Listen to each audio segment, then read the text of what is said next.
करारविन्दे न पदारविन्दौ मुखारविन्दे विनिवेशयन्तम् वटस्य पत्रस्य पुटे शयनम् बालमुकुन्दं मनसा स्मरामि। हे कृष्ण हे जादव हे सखेति गोविन्द दामोदर माधवेति गोविन्द दामोदर माधवेति गोविन्द दामोदर माधवेति। जय जगन्नाथ श्रोता बंधु प्रवृत्तर यूट्यूब चैनल को आपण मान को स्वागत करुछि। आज आपण मानक पई एक रोचक तथ्य एवं अति सुंदर कथा आपण मान को कहिबे जहा आपण को जीवन रे लागिवो जीवन चर्चार परिवर्तन मध्य हबो। आमे जानिछे एटा भूल किंतु सेटा ही आमे करूछे जोटा कि भूल आउ ठीक कि आमे जानि पारुनी। तेणु ताको मु जणैबा पाई केउटा भूल ए केउटा ठीक आज आपण मानक आगरे उपस्थापन करिवे। आमे समस्त जानिछे हमको दिने नहीं दिने मरिबा को ही पड़िबो। आमे समस्त जानिछे संसार रे विषय वासना रे पतित हेले हमको दुख भोग ही करबा को पड़िबो। आमे समस्त जानिछे अति सर्वत्र गधितम अतिटा सबुदिने खराब होता है तथापि आमे सेई कार्य ही करि थाओ जेउथि हमको दुख भोग करबा को पड़ी थाए जेउथि हमको कष्ट अनुभव करबा को पड़ी थाए जेउथि हमको पाप अर्जन करबा को पड़ी थाए। प्रिय श्रोता बंधु आपण मान को प्रवृत्त रे यूट्यूब चैनल को कोटि कोटि प्रणिपात। आमे जानिछे जे भगवान कृष्ण होउछंती अंशी आउ आमे समस्त जीव होउछंती अंश। अंशी अंशर मिलन रे सुख मिली थाए तांकर विरह मन दुखर कारण होता है। जीव परमात्मा ठारू विजुक्त होला दिन ठारू दुखी होइछि आमे सेतिकी बेलठू दुखी होइछि जेतेबेले परमात्मा ठारू अनुरूपक आत्मा भिन्न हो जाइछे आमे सेतिकी बेलठू दुख होइछि जेतेबे सचिदानंद रूपाय विसद्गता विहितवे तापत्र विनाशाय श्रीकृष्णाय वयं नमः। ये सत चित आउ आनंद स्वरूप परमात्मा का ठारे जने भिन्न है मातृजनी रे आमे जन्म ग्रहण करिछे। ए मातृजनी रे आमे जन्म ग्रहण करि सारिबा परे हमके संसार विषय वासना संसार आसक्ति भाव संसार मोह हमको एमिति भाव रे जड़ित करि थाए जेउथि पई हमको दुख भोग करबा को ही पड़ी थाए। किंतु जेतेबेले आमे संसार विषय वासना मुक्त है ये संसार पाप पंकुर मुक्त है जेतेबेले आमे ईश्वराभिमुख होइथाउ जेते परमात्मा सहित आमे संयोग होबा पई चेष्टा करिथाउ सेतरे हमको क्षण क्षण के सुख अनुभव होता है। ए मिलन शरीर द्वारा ब्रह्म संबंध हो पारे नहीं मन को ईश्वर सहित जोड़ काल समस्त मथारे बसी केतेबेले कहार केउ समय कौन घटिबो ତାହା କେବେ ବି କହିପାରିବା ନାହିଁ। ଆଉ ସେଥିରୁ ବଞ୍ଚିବା ପାଇଁ ହେଲେ କୃଷ୍ଣଙ୍କ ଶରଣରେ ଯିବାକୁ ପଡ଼ିବ। ସବୁ କର୍ମ ପ୍ରଭୁଙ୍କ ପ୍ରସନ୍ନ କରିବା ପାଇଁ କରିବା। ପ୍ରଭୁଙ୍କ ସମ୍ମୁଖକୁ ଯାଅ, ପ୍ରଭୁଙ୍କ ଆଜ୍ଞା ମାନି କର। ଯାହା ଶାସ୍ତ୍ର ମାନଙ୍କରେ ବିଦିତ ଭାବରେ ବର୍ଣ୍ଣନା କରାଯାଇଛି ତାକୁ ଆମକୁ ମାନିବାକୁ ହିଁ ପଡ଼ିବ। ଏହା ଦ୍ୱାରା ସବୁ କର୍ମ ଭକ୍ତିମୟ ହୋଇଯିବ। କାହାକୁ କର୍କଶ ବାଣୀ ପ୍ରୟୋଗ କର ନାହିଁ, କାହାକୁ ଠକିବା ପାଇଁ ଚିନ୍ତା କର ନାହିଁ। ଯଦି କାହାକୁ ଠକିବା ପାଇଁ ଚିନ୍ତା କରିବ ତେବେ ପରମାତ୍ମା ତୁମକୁ ଠକେଇ ଦେବେ। ସମସ୍ତଙ୍କୁ ପ୍ରଭୁଙ୍କ ଅଂଶ ମାନି ବ୍ୟବହାର କର। ଜଡ଼ ଚେତନ ସବୁଠାରେ ଈଶ୍ୱରଙ୍କୁ ଦର୍ଶନ କର। ଯାହା ଭାଗବତ ଗୀତାରେ ଭଗବାନ କୃଷ୍ଣ ଅର୍ଜୁନକୁ ବୁଝେଇବାକୁ ଯାଇ କହିଛନ୍ତି ଯେ ପ୍ରକୃତରେ ଜ୍ଞାନୀ ଯିଏ, ପ୍ରକୃତରେ ସନ୍ଥ ଯିଏ, ପ୍ରକୃତରେ ପରମାତ୍ମାଙ୍କ ଅଂଶୀ ଯିଏ ଜୀବ ପରମାତ୍ମାଙ୍କୁ ଅନୁସରଣ କରୁଥାଏ, ସେ ଜୀବ ପ୍ରତ୍ୟେକ ସ୍ଥାନରେ ଈଶ୍ୱରଙ୍କୁ ଦର୍ଶନ କରୁଥାଏ। ବିଦ୍ୟା ବିନୟୀ ସମ୍ପନ୍ନେ ବ୍ରାହ୍ମଣ ଗଭୀ ହସ୍ତିନୀ ସୁନିଶ୍ଚୁ ସୁପାକଶୋ ପଣ୍ଡିତା ସମଦର୍ଶିନା। ସେ ହାତୀ ମଧ୍ୟରେ ପ୍ରଭୁଙ୍କୁ ଦର୍ଶନ କରିଥାଏ, ପିମ୍ପୁଡ଼ି ଦିହରେ ମଧ୍ୟ ପ୍ରଭୁଙ୍କୁ ଦର୍ଶନ କରିଥାଏ, ଜଡ଼ରେ ପ୍ରଭୁଙ୍କୁ ଦର୍ଶନ କରିଥାଏ, ଚେତନରେ ପ୍ରଭୁଙ୍କୁ ଦର୍ଶନ କରୁଥାଏ। ଆମେ କହିବା ଆମେ ଏଠି ଅଛୁ, ଲୁଚେଇକି କିଛି ଗୋଟେ କରିଦେବା, ଲୁଚେଇକି ଗୋଟେ ପାପ କର୍ମ କରିଦେବା, କେହି ଦେଖୁନାହାନ୍ତି, କିନ୍ତୁ ଦେଖିଲା ବେଳେ ଲେଖୁଛି। ତେଣୁ ଏ କଥାକୁ ଅନୁଭବ କରିବା ଉଚିତ ଯେ ପ୍ରତ୍ୟେକ ଜାଗାରେ ପ୍ରତ୍ୟେକ କ୍ଷଣରେ ଈଶ୍ୱର ପରମାତ୍ମା ପରମେଶ୍ୱର ବିଦ୍ୟମାନ ଅଛନ୍ତି। ତାଙ୍କୁ ଆଖି ଆଗରେ ଆମେ କିଛି ବି ଲୁଚେଇ କରିପାରିବା ନାହିଁ। ତେଣୁ ସଂସାରିକ ବ୍ୟବହାର ଓ ଭକ୍ତିକୁ ଏକ କରିଦିଅ। ଜ୍ଞାନ ପ୍ରାପ୍ତି ପାଇଁ ସତ୍ସଙ୍ଗ କରିବା ଆବଶ୍ୟକ ହୋଇଥାଏ। ପ୍ରତିଦିନ ସତ୍ସଙ୍ଗ କର, ସତ୍ସଙ୍ଗରୁ ମନର ଅଶୁଦ୍ଧି ଦୂର ହୁଏ। ଜୀବ ଜନ୍ମ ସମୟରେ ଶୁଦ୍ଧ ଥାଏ, କିନ୍ତୁ କ୍ରମେ ସେଥିରେ ମନକୁ ରମଣ କରାଏ ନାହିଁ। କିନ୍ତୁ ସନ୍ଥ ସର୍ବଦା ପ୍ରଭୁଙ୍କ ସ୍ମରଣରେ ଚିନ୍ତନ କରେ। ତ୍ରୈଲୋକ୍ୟ ରାଜ ମିଳିଲେ ମଧ୍ୟ ଯିଏ ଭଗବାନଙ୍କୁ ଭୁଲେ ନାହିଁ ସେ ପ୍ରକୃତ ସନ୍ଥ। ଏ ତ୍ରୈଲୋକରେ ଯେତେ ଧନ ସମ୍ପତ୍ତି ଅଛି, ଯେତେ ଅଳଙ୍କାର ଅଛି, ଯଦି ସମସ୍ତକୁ ସନ୍ଥ ଆଗରେ ସମର୍ପିତ କରାଯାଏ, ସନ୍ଥକୁ ଦିଆଯାଏ, ତ ସନ୍ଥ କଦାପି ସେଗୁଡ଼ାକ ଗ୍ରହଣ କରିବ ନାହିଁ। ଗ୍ରହଣ କରିବ ତ ଈଶ୍ୱରଙ୍କ କଥା ଆଉ ଈଶ୍ୱରଙ୍କ କାର୍ଯ୍ୟ, ତାଙ୍କୁ ହିଁ ପ୍ରକୃତ ସନ୍ଥ କୁହାଯାଏ।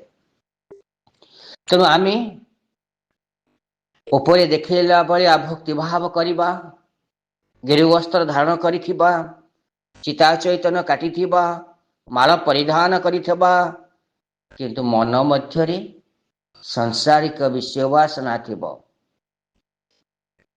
ସଂସାରର ଶାରୀରିକ ଦୈହିକ ଭାବନା ଥିବ, ଅନ୍ୟକୁ ଠକିକି ନିଜେ ବଡ଼ ଲୋକ ହେବା ପାଇଁ ଚିନ୍ତା କରୁଥିବା, ସେଥିରେ କେବେ ଆମେ ସଫଳ ହୋଇପାରିବା ନାହିଁ କି ଈଶ୍ୱରାଭିମୁଖୀ ହୋଇପାରିବା ନାହିଁ। ଏପରି ସନ୍ଥ ସଙ୍ଗ ହୁଅ ଯାହା ସାଂସାରିକ ବିଷୟ ପ୍ରିୟ ଲାଗୁଥିବା ପର୍ଯ୍ୟନ୍ତ ତୁମେ ବୈଷ୍ଣବ ହୋଇପାରିବା ନାହିଁ। ଯେ ପର୍ଯ୍ୟନ୍ତ ସଂସାର ତୁମକୁ ପ୍ରିୟ ଲାଗିବ ସେ ପର୍ଯ୍ୟନ୍ତ କେବେ ବି ତୁମେ ଖୁସି ହୋଇପାରିବ ନାହିଁ। ଆମେ କହିବା ବିଷୟ ସଂସାରର ବିଷୟ ବାସନା ଆମକୁ ଛାଡୁନାହିଁ। ଆମେ ସଂସାରରେ ବିଷୟ ବାସନାରେ ଏମିତି ଜଡ଼ିତ ହୋଇଯାଇଛେ ଯେ ସଂସାରର ବିଷୟ ବାସନା ଆମକୁ ଛାଡ଼ି ପାରୁନି। ଆଉ ସଂସାରର ବିଷୟ ବାସନା ଆମେ ଏମିତି ଭାବରେ ଅତପ୍ରତ ଭାବରେ ରହିଛେ ଯେ ଆମେ ଈଶ୍ୱରଙ୍କୁ ଡାକିବା ପାଇଁ ଆମକୁ ସମୟ ହେଉନାହିଁ। ଏକଥା ଭୁଲ। ଆମକୁ ଈଶ୍ୱର ଅଭିମୁଖୀ ହେବାକୁ ପଡ଼ିବ। ଆମକୁ ଈଶ୍ୱରଙ୍କ ସତ୍ତାକୁ ଅନୁଭବ କରିବାକୁ ପଡ଼ିବ। ଆମକୁ ଯିଏ ଏଠିକି ପଠେଇଛି, ଆମେ ଯାହାର ଅଂଶ, ତାଙ୍କୁ ହିଁ ଆମେ ଖୋଜିବାକୁ ପଡ଼ିବ ଆଉ ତା ସହିତ ମିଳିବାକୁ ପଡ଼ିବ। ତେବେ ଆମକୁ ସୁଖ ଆଉ ଶାନ୍ତି ମିଳିବ। ଆମେ ଯଦି କହିବା ଆମେ ଯେତେ ଚେଷ୍ଟା କଲେ ମଧ୍ୟ ईश्वर को डाकिबा पाई, ईश्वर को मनन करिबा पाई, ईश्वर को चिंतन करिबा पाई, ईश्वर को जप करिबा पाई बा गुरु दत्त बीज मंत्र को जप करिबा पाई आम पाखे समय नाही, तेबे आमको बुझिबाकू पड़िबो जे आमे विषय वासना रे पतित हो जाइछे। विषय वासना आमको केबे धरी रखे नाही, किंतु आमे विषय वासना को धरी रखि थाओ। एक सुंदर कथा गप माध्यम आपण मान को मु बुझेबाकू जाउछि। एकदा स्वामी विवेकानंद एक सभारे उद्बोधन दौथिबा समय रे एक पति पत्नी जाके विवेकानंद को चरण रे शरण जाई विवेकानंद को कहले कहले हे महाभाग, आम मन रे अनेक दुख, आम मन अनेक अनुशोचना आमे परिवार मध्य एमिति फसी जाइछु जे आमे सेतुरु बाहरिबा पाई बाट ही पाउन। आ विश्ववासना रे आमे एमिति जड़ित हो जाइछु सेतुरु मुक्ति मिलिबा संभव ही नुहे। विवेकानंद कहिले तेबे गोटे काम करंतु, मु आपण मान को एक मंत्र दीक्षा देबी, जो मंत्र दीक्षा प्राप्त हेले आपण विषय वासना रो दूरीभूत हो जिवे। तेबे केमिति ता उपाय? स्वामी विवेकानंद कहिले मु आसंता काली प्रातः समय रे सूर्योदय पूर्व आपण घरे पहुंचीबी, आ सेठी ही आपण को मु मंत्र दीक्षा देवी। आ ये कथा को स्वामी स्त्री दी जन अत्यंत आनंदर सहित गृह प्रस्थान करले एवं परदिन राति सारा उभय स्वामी स्त्री को निद नाही, जेहेतु स्वामी विवेकानंद आसीबे। स्वामी स्त्री दी जन रात्रि सोई नहांती, जेहेतु प्रातः समय रे स्वामी विवेकानंद आसीबे। एपरि भाव रे भोर समय रे स्वामी स्त्री की आखि निद पड़ी जाइछि। एही समय स्वामी विवेकानंद उक्त परिवार को जाइछंती एवं देखिछंती कवाट दिया जाइछि। बोधे गृहर स्वामी शयन करिछंती। यह कथा भाबी स्वामी विवेकानंद गोटे कागज रे किछि लेखि से कबाटर जलारे खोसी दे पळे आसिले एवं परमुहूर्त जितेबाला स्वामी स्त्री हठात चेतना शक्ति आसी एवं कबाट खोली देखिछंती प्रभात हो जाइछि, किंतु स्वामी विवेकानंद आसी नाहंती। हुएत मने मने भाविले स्वामी विवेकानंद आमको हुएत मिछ प्रतिश्रुति देले आमको ठकी ही देले। तेणु से स्वामी स्त्री पुनराय स्वामी विवेकानंद निकट को गले। आ स्वामी विवेकानंद निकट को जाए प्रणाम करी कहले महाभाग, आपणकर जीवा उचित थिला, एले हमको कथा दे आपण कथा रखिले नहीं। स्वामी विवेकानंद कहले मु जाइतिली, हेले आपण माने सोईतिले, आपण घर कबाट बंद थिला, तेणु मु आपण जलारे गोटे कागज लिखि दी आसी प्रमाण स्वरूप आपण देखि पारंते। ए कथा को भावी स्वामी स्त्री निजको अनुतप्त अनुशोचना रे जली गले एवं पुनराय स्वामी विवेकानंद को अनुरोध करे तांको गृह को जीवा पाए। पर दिन स्वामी स्त्री आउ शयन कले नहीं, निजको सचेत करी रखिले। आउ जेमिति हेले आज स्वामी विवेकानंद कथा देइछन्ते आसीबे, आमर अवहेला लगी स्वामी विवेकानंद आमको दर्शन करी फेरी जाइछन्ते, आउ आज ही आसीबे भाबी स्वामी स्त्री अपेक्षा कले। प्रभात हेला, स्वामी विवेकानंद करे देखा नहीं। कबाट खोली पदा को आसिले, चतुर्पार्श्व देखिले, स्वामी विवेकानंद करे देखा नहीं। किंतु हठात नजर पड़िला तांका बाड़ी एक वृक्ष को स्वामी विवेकानंद जाबुड़ी की धरी छंती, कुंडई की धरी छंती। आ गृहकर्ता जनक कहले कहले स्वामी जी ଆପଣ ସେ ଗଛକୁ କୁଣ୍ଢେଇକି କାହିଁ ଧରିଛନ୍ତି? ଆମ ଘରକୁ ଆସନ୍ତୁ। ସ୍ୱାମୀଜୀ କହିଲେ, ଏ ଗଛ ମତେ ଛାଡୁନାହିଁ, ମୁଁ କଣ କରିବି? ସ୍ୱାମୀଜୀ ମନେ ମନେ ଭାବିଲେ, ଆମେ ଯାହାଙ୍କ ଠାରୁ ଜ୍ଞାନ ଦର୍ଶନ ପାଉଥିଲୁ, ଆମେ ଯାହାଙ୍କ ଠାରୁ ଜ୍ଞାନ ମନ୍ତ୍ର ନେବା ପାଇଁ ଚାହୁଁଥିଲୁ, ଆମେ ଯାହାଙ୍କ ଠାରୁ ଏ ସଂସାରର ବିଷୟବାସନ ଦୂରୀଭୂତ ହେବା ପାଇଁ ଯେଉଁ ମନ୍ତ୍ର ଦୀକ୍ଷା ନେବା ପାଇଁ ଚାହୁଁଥିଲୁ, ଆମେ ଯାହାଠାରୁ ସତ୍ମାର୍ଗ ଶିକ୍ଷା କରିବା ପାଇଁ ଚାହୁଁଥିଲୁ, ଆମେ ଯାହାଠାରୁ ଜ୍ଞାନ ଆଲୋକ ପ୍ରଦାନ କରିବା ପାଇଁ ଚାହୁଁଥିଲୁ, ପ୍ରାପ୍ତ ହେବା ପାଇଁ ଚାହୁଁଥିଲୁ, ସେ ଏଡେ ବୋକା। ଆମେ ତାଙ୍କଠାରୁ କଣ ଜ୍ଞାନ ଆଲୋକ ନବୁ? କଣ ସତ୍ ଶିକ୍ଷା ଶାସନ ନବୁ? ଯିଏ ଗଛକୁ କୁଣ୍ଢେଇ ଧରି ରଖିଛନ୍ତି ଆଉ କହୁଛନ୍ତି ଗଛ ଆମକୁ ଛାଡୁନାହିଁ, ଏଟା ଭୁଲ କଥା। ଗଛକୁ ତ ସ୍ୱାମୀଜୀ ନିଜେ ହିଁ ବାଡ଼ି ଧରିଛନ୍ତି। ତେଣୁ ଗୃହକର୍ତ୍ତା ଜଣକ କହିଲେ, ସ୍ୱାମୀଜୀ, ବୃକ୍ଷ ଆପଣଙ୍କୁ ଧରି ନାହିଁ, ବୃକ୍ଷକୁ ଆପଣ ଧରିଛନ୍ତି।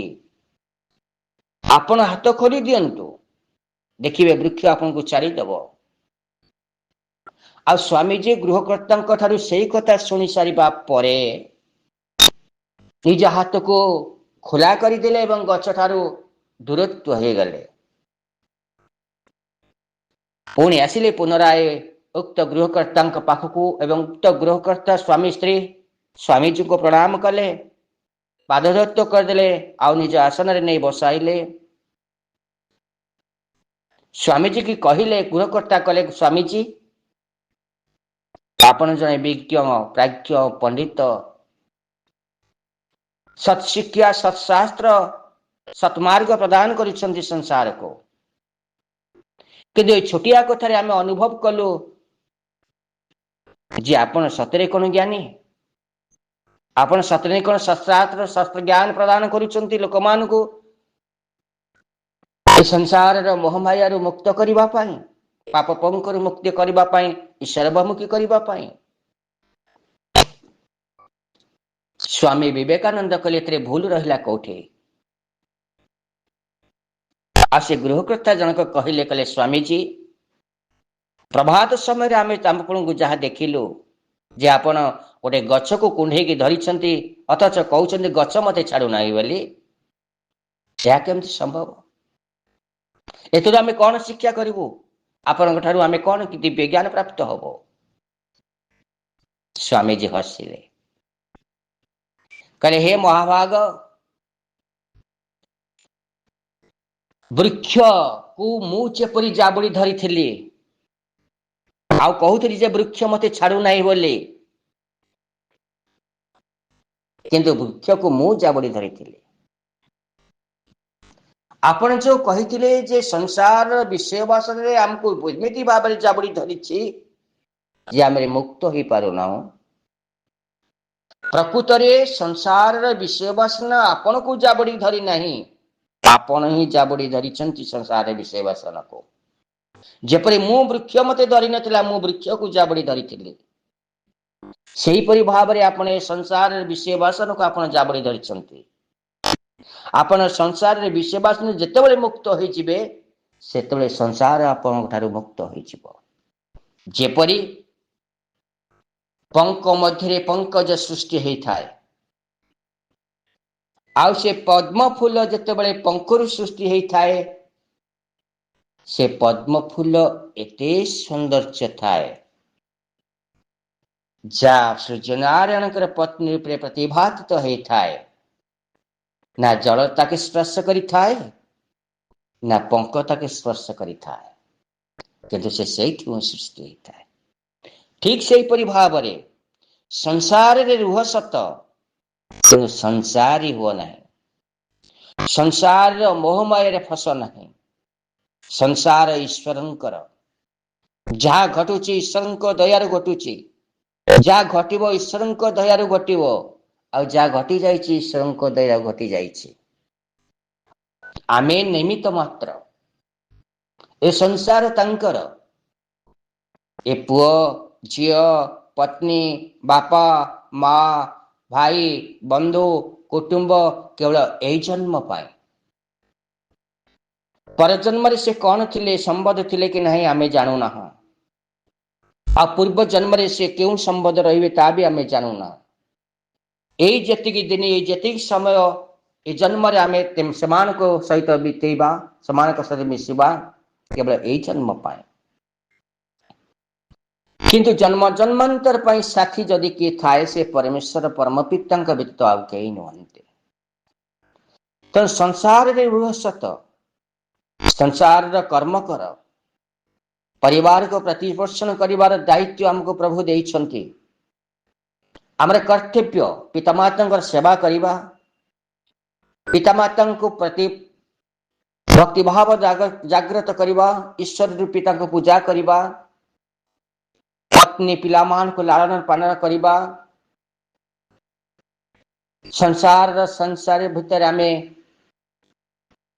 प्रतिपालित हबा किंतु आसक्ति भाव ठारू दूरे रहिले हमको सुख ही अनुभव करिबा कर्तव्य करिबा।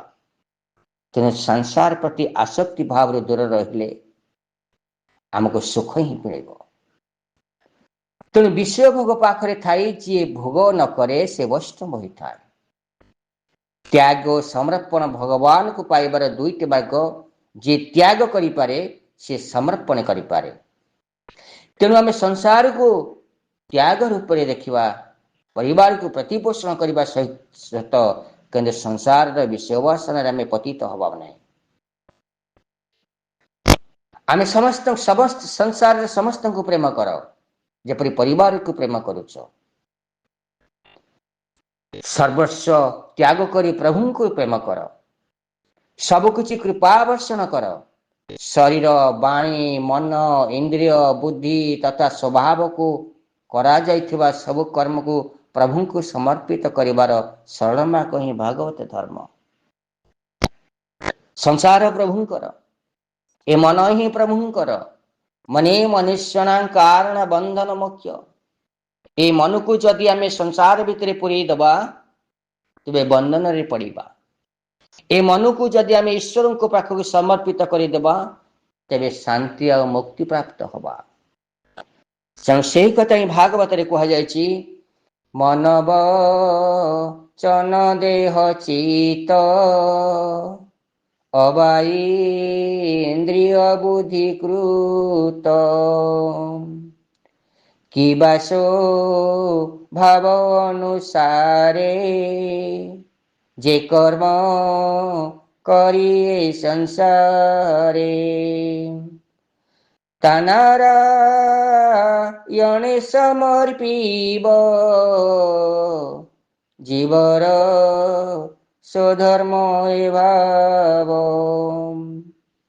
ए भागवत धर्म गुण ईश्वर वचन प्रमाण गोविंद गोविंद गोविंद पदुग रुचिम करंद। बोले भागवत भगवान की। तेणु यही परिप्रेक्षी प्रत्येक वृत्ति द्वारा भगवान का चरण कमल को भजन करने वाला व्यक्ति प्रभु को प्रीति प्रेममयी भक्त तथा संसार प्रति वैराग्य भागवत स्वरूप अनुभव करवा ही प्रत्येक जीवर मौलिक धर्म। तेणु मन ही तांकर मन शरीर इंद्रिय बुद्धि सबु स्वभाव को ईश्वर को समर्पित देखिव दुख आपे आपे पड़े जीव एवं अंतर्भितर सुख आपे आपे प्रवेश करिवो। जे पर्यंत संसार ए मुंड भितर अच्छी से पर्यंत ईश्वर को प्रेम पशिब नाही। जदि संसार प्रेम आसक्तिर भाव मुंड भितर बाहरी जीव से ईश्वर को प्रेम ए शरीर मध्य प्रवेश करिवो। सर्वे सर्वभूतेषु च पश्यत् भगवत भावात्मना भूतानि भगवत्यात्मनस्य भगवत्तमः। आत्मस्वरूप भगवान समस्त प्राणी आत्मरूप नियंता रूप स्थित जो व्यक्ति सर्वत्र भागवतर सतार अनुभव करे समस्त प्राणी और पदार्थ रे आत्मस्वरूप भगवान का दर्शन करे से भगवान का प्रेमी भक्त। जी माया को पार होगा चाहे से सद्गुरु को आश्रय नेउ। विलासी गुरु शिष्य हित करने परिवर्ते अहित करिथाए एमिति भाव हमको गुरु करने को पड़िबो। जे गुरु सत्य सिद्धि कृष्ण प्रेम रे भक्ति मजी थिबो आ जे माने विलासी जो गुरु माने विलास व्यसन रे रहउछंती अलस्वामी करूछंती ईश्वर को प्रति भावना सेते जागृत नुहंती तांको जदि आमे गुरु करिबा तेमे हमको प्रतीत हबा को ही पड़िबो। गुरु ब्रह्मनिष्ठ हेले शिशु को पाप कर्म रक्षा करिवे। जे मायारू मुक्त हेबा को चाहे ताको ब्रह्मचर्य पालन करबा को पड़िबो। आखिरे मनरे ब्रह्मचर्य पालन कर, प्रभु को नाम जप कर, वाणी संयम कर आ मौन रुह। मन एकाग्र हेले चित्त शक्ति बढ़े। वाणी और वाणी पानी दुरुपयोग करुवा व्यक्ति ईश्वर ठारे अपराधी होता है। मन कर्म वचन रे कहार को भयभूत कर ना। स्वधर्म रे भागवत धर्म रे निष्ठा रख। जीव ईश्वर का प्रथम संबंध बार बार प्रार्थना कर, हे नाथ मु आपण कर, आपण मोर अपराध क्षमा करंतु। आ विवेक पूर्वक विचार कले माया मोह कमे, भक्ति कले माया को पार हो पड़े। मामेव चं प्रबध्यन्ते माया में तंग तरंती ते। भगवान कहते जी मोर शरण रे आसे से माया सागर रु पार हुए। जे मोर शरण रे आसे से माया सागर को पार हुए। आउ जे कली जुगरे कृष्ण नाम जपिले सद्गति मिले। सेवा केवल क्रियात्मक नुहे भावात्मक हेबा उचित। कली जुगरे मनुष्य विलास हो जाइछि, तेणु ए जुगरे जोग ज्ञान मार्ग रे ईश्वर को पाइबा अपेक्षा हरिकीर्तन ईश्वर को पाइबा सहज और सरल होता है। नाम जप सरल कारण जीव तुमर अधीन, आउ किछि तुमर अधीन नुहे। संसार जहाँ देखुच तुम अधीन रे के नुह, केवल तुम अधीन रे तुम संजत करबा पई तुम जीव आ तुमको संजत करेबा होछि तुमर मन को संजत करबा को तुम पर ही निर्भर करि पारे।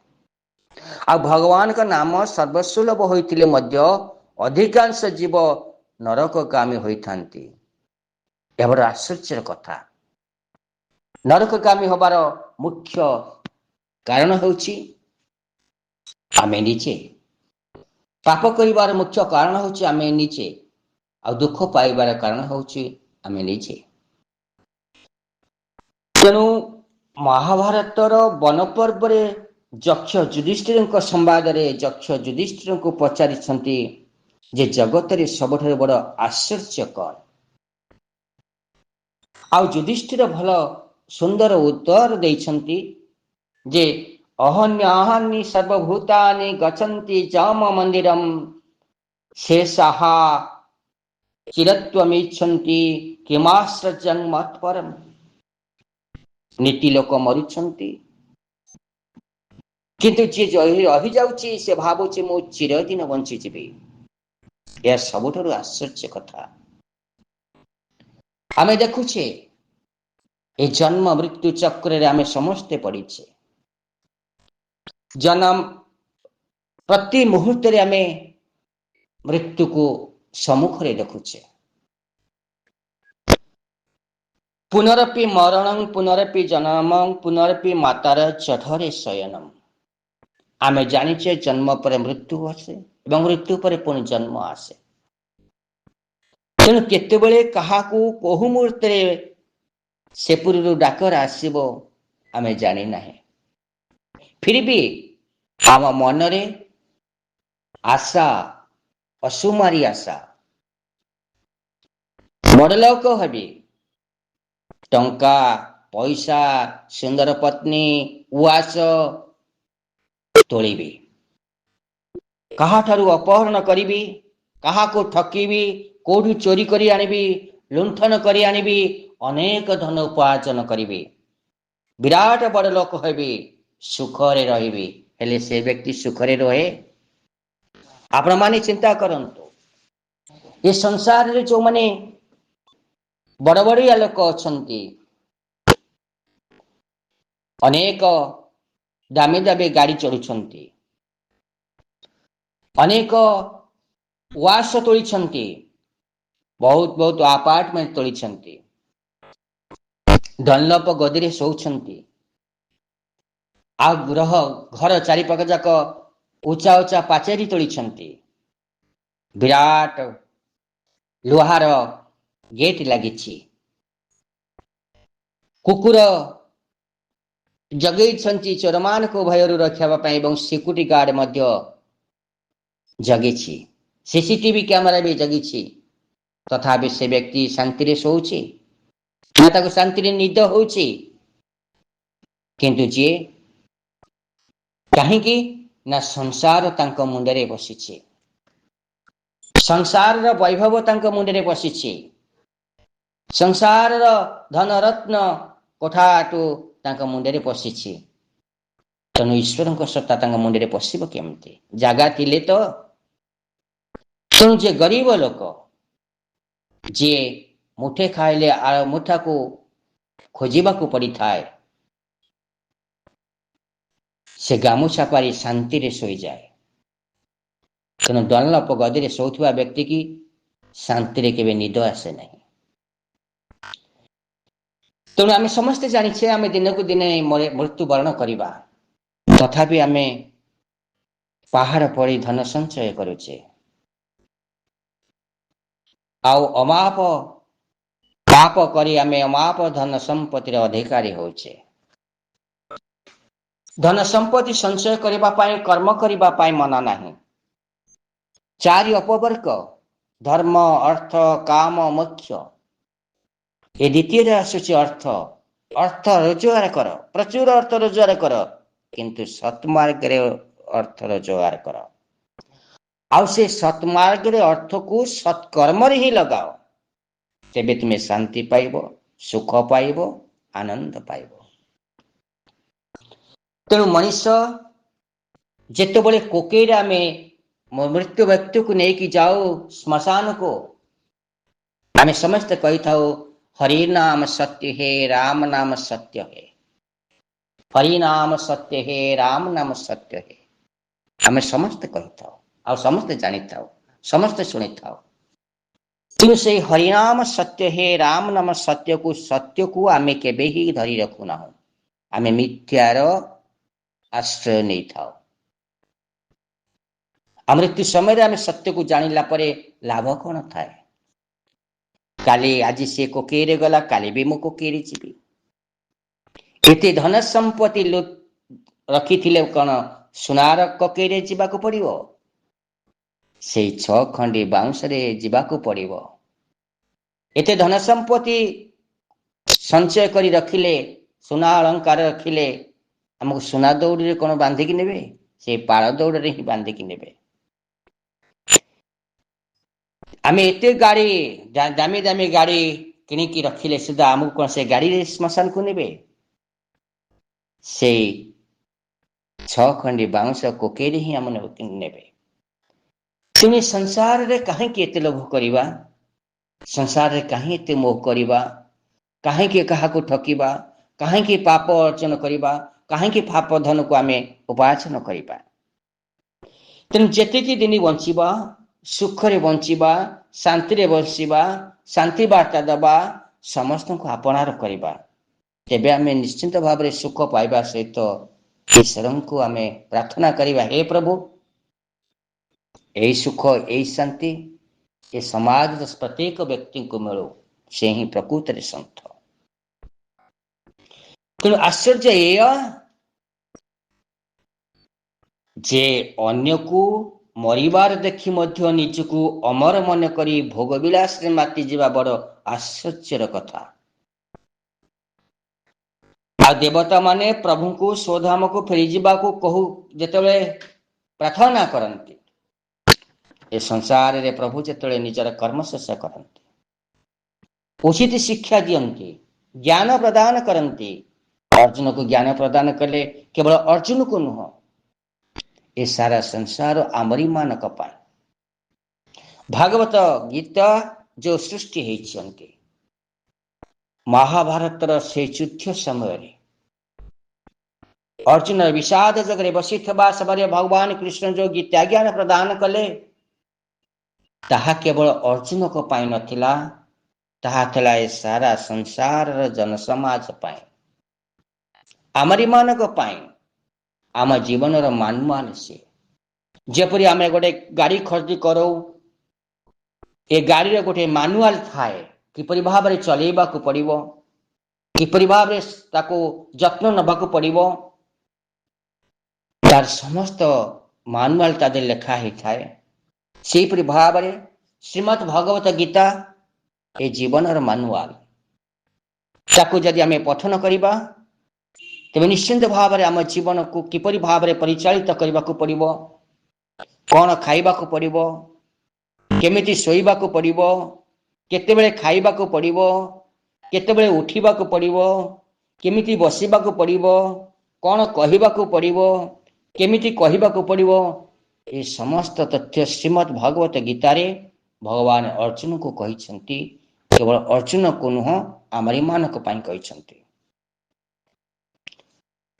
तेणु आमको शुद्ध हवा को पड़िबो मन को पवित्र करने को पड़िबो हृदय को निर्मल करने को पड़िबो गंगा स्नान रे शरीर शुद्ध होता है आ कृष्ण कथारे मन हृदय शुद्धि होता है जार मन निरोध हुए ताको शीघ्र मुक्ति मिले आत्मा नित्य मुक्त मन को मुक्त करने को पड़िबो विषय चिंतन छाड़ी ईश्वर को चिंतन कले जीव मुक्त हुए जीव अज्ञान हेतु बंधन अनुभव करे वस्तुतः ताको कहीं बांधी पारिबे नहीं विवेक तत्व ज्ञान और वैराग्य को मोह कष्ट नष्ट हेले मुक्ति मिले मन को वैर और वासना मुक्त रखिले मन निरोध हुए जार वैराग्य दृढ़ हेबो ताको मुक्ति मिलिबो तेणु ईश्वर को चिंतन बिना पवित्र आचार विचार बिना वैराग्य आसे नहीं जे पर्यंत संसार प्रत्येक विषय प्रति वैराग्य आसे नहीं से पर्यंत शुद्ध भक्तिर आरंभ हेबो नहीं सत असत विचार करने को विवेक और वैराग्य उत्पन्न हुए संसार सबु जड़ पदार्थ दुख रूप और असत्य चेतना परमात्मा का आनंद स्वरूप सचित जगतर पदार्थ भरमात्मक दुखदायी क्षणिक विषय संजोग सुखदायी आ विजोग दुखदायी जीव को जेतेबेले वैराग्य आसे ताको सबु जिनिष कटु लागे तुलसीदास यौवन रे नारी प्रति आसक्त थिले पत्नी प्रेम ताकु वर्षा मुखरे रजनी रे सब ऊपर बसी नदी पार होई सर्प लांज धरी पत्नी पाखरे पहुंचाई देला किंतु पत्नी ताकू भर्सना करी कहले ए हाड़ मांसर देह को तुम्हें जहा एते प्रेम करुच सेतिकी प्रेम जदि प्रभु को करंत ताहाले मुक्ति पाई जांत हाड़ मांस जी देह मम तापर एतनी प्रीति तिस्सु आधि जो राम प्रीति अवश्य मिहिति भव भीति पत्नी को वचन शुणी तांकर ज्ञान चक्षु खोली जाइतिला ओ क्षणिक मध्य से संसार त्याग करी देइथिले सारा जीवन राम को सेवारे कटाई थिले तेणु प्रत्येक व्यक्ति प्रत्येक समय जदि ईश्वर अभिमुख हम राम शरण रे आसीबो जीव जदि ईश्वर को शरण रे आसीबो तेबे निश्चिंत भाव रे सुख पाइबो कारण स्वामी तो जगत रे स्वामी ए जन्म रे नुहे जन्म जन्मांतर स्वामी जन्म जन्मांतर पिता तेणु हे श्रोता बंधु आसंतु आमे समस्ते से भागवत गीता हूँ ଶ୍ରୀମଦ୍ ଭାଗବତ ମହାପୁରାଣ ହୁଅନ୍ତୁ ବା ରାମାୟଣ ହୁଅନ୍ତୁ, ଏ ତିନୋଟି ଭିନ୍ନ ଭିନ୍ନ ଚରିତ୍ରର ଭିନ୍ନ ଭିନ୍ନ ଉପାଦାୟ ସ୍ଥିର ଅଛି, ଯାହା ଆମ ଜୀବନକୁ ପରିବର୍ତ୍ତନ କରିଦେଇପାରେ। ଆଉ ସତ୍ସଙ୍ଗ ବିନା ଆମେ ମୁକ୍ତି କେବେ ପାଇବା ନାହିଁ। ବିନୁ ସତସଙ୍ଗ ବିବେକ ନ ହୋଇ, ତେଣୁ ସତ୍ସଙ୍ଗ ବିନା ଆମର ବିବେକ କେବେ ବଢ଼ିବ ନାହିଁ। ତେଣୁ ହେ ଶ୍ରୋତା ବନ୍ଧୁ, ସତ୍ସଙ୍ଗ କରନ୍ତୁ, ହରିନାମକୁ ଜପ କରନ୍ତୁ, ଈଶ୍ୱର ଭାବେ କୁହନ୍ତୁ, ଆଉ ସମସ୍ତ ଦୁଃଖ, ସମସ୍ତ କଷ୍ଟ, ସମସ୍ତ ଯନ୍ତ୍ରଣାକୁ ଈଶ୍ୱରଙ୍କୁ ସମର୍ପିତ କରିଦିଅନ୍ତୁ। ଯାହା ହେଇଛି ପ୍ରଭୁଙ୍କ ଦ୍ୱାରା ହେଇଛି, ଯାହା ହେଉଛି ପ୍ରଭୁଙ୍କ ଦୟାରେ ହିଁ ହେଉଛି, ଯାହା ହବ ପ୍ରଭୁଙ୍କ ଦୟାରେ ହିଁ ହବ। ତେଣୁ ଏ କଥାକୁ ଭାବି ଆମେ ସଂସାରରେ ରହିବା। ଯେପରି ପଙ୍କରୁ ପଙ୍କଜ ସୃଷ୍ଟି ହୁଏ, ସେହିପରି ଭାବରେ ଆମେ ସଂସାରର ବିଷୟ ବାସନାରୁ ମୁକ୍ତ ହୋଇ, ସଂସାରର ବିଷୟ ବାସନାରେ ପତିତ ନ ହୋଇ, ସଂସାରରେ ଥାଇ ମଧ୍ୟ ଈଶ୍ୱରଙ୍କୁ ପ୍ରାପ୍ତ ହେଲେ, ଈଶ୍ୱରଙ୍କ ସହିତ ଜଡ଼ିତ ହେଲେ, ଈଶ୍ୱରଙ୍କୁ ମନନ କଲେ, ଈଶ୍ୱରକୁ ଚିନ୍ତନ କଲେ, ନିଶ୍ଚିନ୍ତ ଆମେ ସୁଖ ପାଇବା, ଶାନ୍ତି ପାଇବା, ଆନନ୍ଦ ପାଇବା ସହିତ ମୃତ୍ୟୁ ସମୟରେ ଆମକୁ ଭୟ ଆସିବ ନାହିଁ। କାହିଁକି ନା ଆମେ ଜାଣିଛେ ଆମକୁ ଦିନେ ନା ଦିନେ ମୃତ୍ୟୁବରଣ କରିବାକୁ ପଡ଼ିବ।